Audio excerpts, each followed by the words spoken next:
Dear Chosen One, before you scroll past this, I need you to stay for just 10 minutes because somewhere in your life right now, you are waiting, waiting for an answer, waiting for a door to open, waiting for a phone call, a diagnosis, a yes. And I believe today's message is going to change the way you see that waiting forever. Let me ask you something. Have you ever planted something and then dug it back up every single day just to check if it was growing? We laugh at that idea, but we do it with our prayers all the time.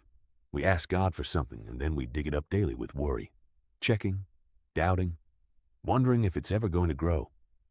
Dear Chosen One, today I want to tell you, stop digging. Let it grow in the dark, the way every seed has to. Here's something nobody tells you about waiting. It is not empty time. It is not wasted time. While you were wondering why nothing was happening on the outside, something massive was happening on the inside. You were becoming patient. You were becoming wiser. You were becoming someone who could actually carry the answer once it finally arrived. Because sometimes God isn't withholding the blessing. He's preparing you to survive it. Think about it this way. If you got everything you asked for the moment you asked for it, would you even be ready to keep it? Would you know how to handle it with wisdom instead of pride? Waiting isn't punishment, Chosen One. Waiting is the workshop where you're being built into the person who can actually hold what you're praying for. I know waiting feels like silence. I know it feels like being forgotten in a room while everyone else's life moves forward. But let me remind you of something. A woman carries a child for 9 months before that child ever takes a breath. 9 months of waiting, growing, preparing, with no visible proof most days except a heartbeat only she can feel. That's what your season looks like right now.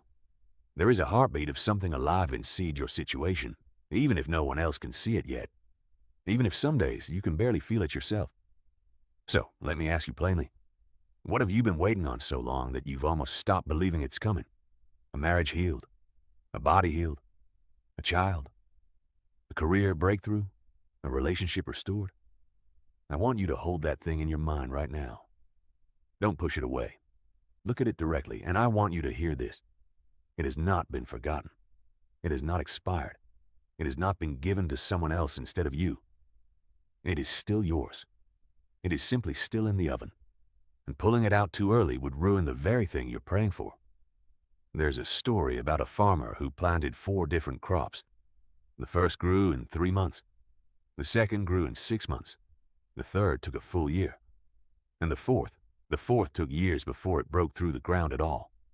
But when it finally did, it grew taller and stronger than every other crop combined, because everything it needed had already been built deep underground, out of sight, for years.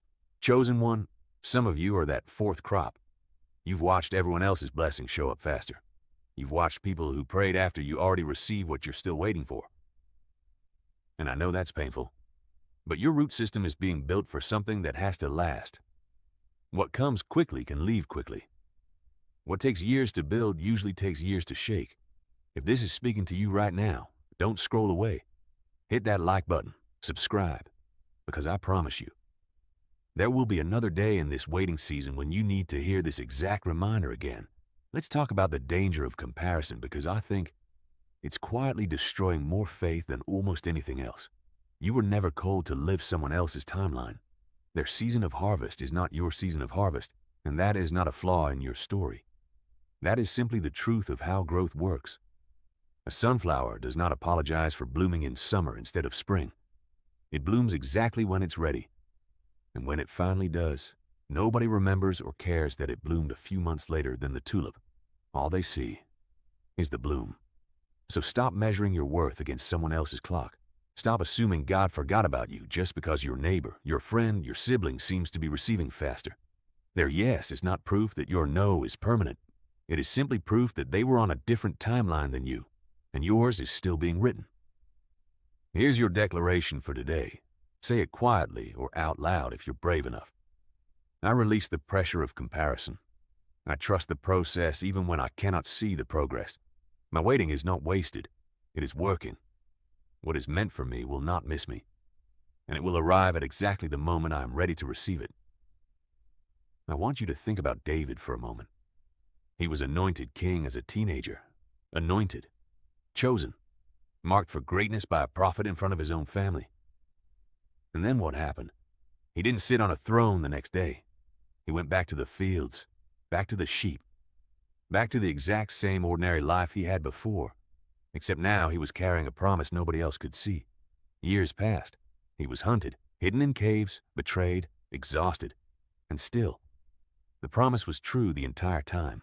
The gap between being chosen and actually receiving what you were chosen for is not proof that it isn't real. It's simply the space where you're being shaped to carry it well.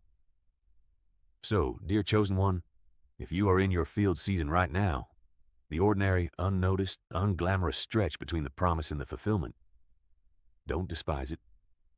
This is not a detour from your story. This is your story. Every skill, every ounce of patience, every bit of character you build right here in the waiting is going to be exactly what holds your blessing steady when it finally arrives, so it doesn't crumble the moment pressure comes. I also want to say this clearly because I think you need to hear it today. It is okay to be tired of waiting. It is okay to have moments where your faith feels thin, where you cry out and wonder if anyone is actually listening. That doesn't disqualify you. That doesn't mean you failed. Even the strongest people of faith throughout history had seasons where they said, "How long?" Asking how long is not a lack of faith. It's proof that you're still here, still hoping, still holding on, even when it's hard.